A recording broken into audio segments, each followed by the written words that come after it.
Hey, some news has been made over Mark Zuckerberg's decision to, and the Facebook board's decision to allow Peter Thiel, the venture capitalist and one of the creators of PayPal, to remain on the Facebook board of directors.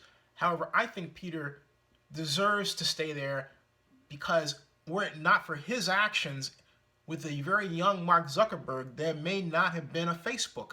He was the person that provided the first key level of financing to get Facebook going. As far as the lawsuit against Gawker, or at least Peter Thiel's decision to help finance the Hulk Hogan lawsuit against Gawker, he was right on to do so. Look, Gawker was just getting out of control, all right? There's media and journalism, and then there's nastiness. And Gawker was being too nasty to too many people too many times. They built the scenario that eventually caused them to fall. They really did. I mean, for those of you who are not aware, Gawker was the organization that outed Peter Thiel being gay. Now, Peter Thiel's sexual orientation, at the end of the day, is his business.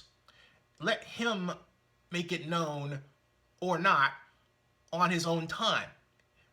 The bottom line is, for a news organization, so-called, to do that was just absolutely inappropriate and irresponsible.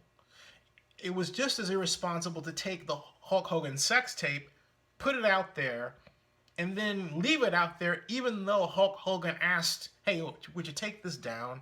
Because it was embarrassing to him. He didn't put it out there at all.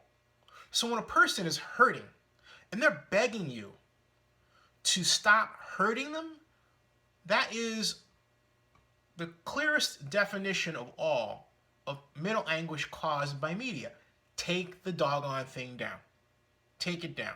Now, I could see if the situation was that by taking down information, you were taking back information that reported on the actions of somebody against millions of people that had true environmental and or economic consequences. Or even just a few, hundreds of people. Maybe they did something that was criminal in action to somebody else. That's different. That's different. And the fact that that's different would come out in a court or lawsuit if it even got that far. Okay? A reputable judge would throw out a lawsuit like that. Say, hey, you know what? This person's got a right to do what they did because you were wrong, and I'm not even going to bother hearing it. But that's another story because it doesn't apply here. That wasn't the case with Peter Thiel and Gawker Media at all. That wasn't the case.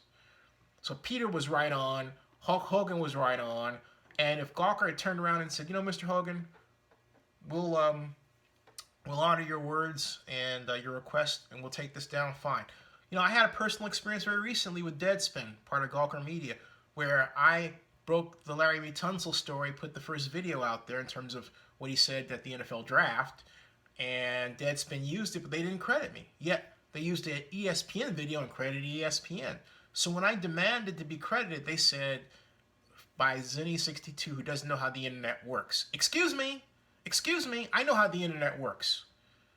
And the bottom line is you honor the source. You say, hey, look, this came from Zenny62, Zenny Abraham. Jason La Canfora of CBS Sports was very recently the target of the same kind of behavior by another so-called journalist, didn't credit him.